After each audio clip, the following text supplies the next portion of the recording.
अहमदनगर दक्षिण लोकसभा निवडणुकीत भाजपचे उमेदवार डॉक्टर सुजय विखे आणि मविआचे उमेदवार निलेश लंके यांनी जोरदार प्रचार सुरू केला असून या प्रचारात आतापर्यंत सुजय विखे पाटलांनी आघाडी घेतल्याचं पाहायला मिळत आहे।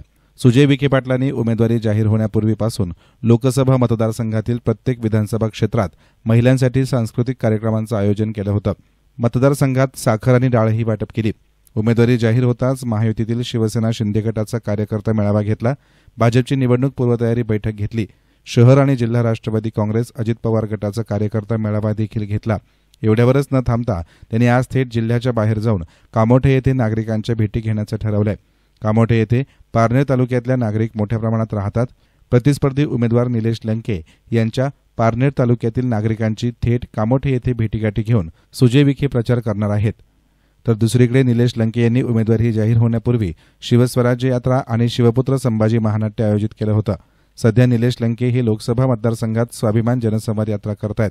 दरम्यान प्रचारात आघाडी घेतल्याबद्दल सुजय विखेंना विचारलं असता मी सर्वश्रेष्ठ मी आहे म्हणून सर्व काही होईल असं राजकारण मी करत नाही असं म्हणत विखेंनी निलेश लंके यांना टोला लगावलाय। महायुतीतील सर्वच घटक पक्षांना त्यांचा मानसन्मान मिळाला पाहिजे त्या दृष्टीने आम्ही काम करत आहोत असंही सुजय विखेंनी म्हटलंय। समन्वय ठेवून राजकारण करणं ही काळाची गरज आहे। मी सर्वश्रेष्ठ आणि मी एकटा म्हणून सगळं होणार या भूमिकेत मी राजकारण करत नाही। माझा उद्देश आहे जर महायुतीचं निर्माण एका विशिष्ट गोष्टीसाठी झालंय तर प्रत्येक घटक पक्ष हा तितकाच महत्वाचा आहे।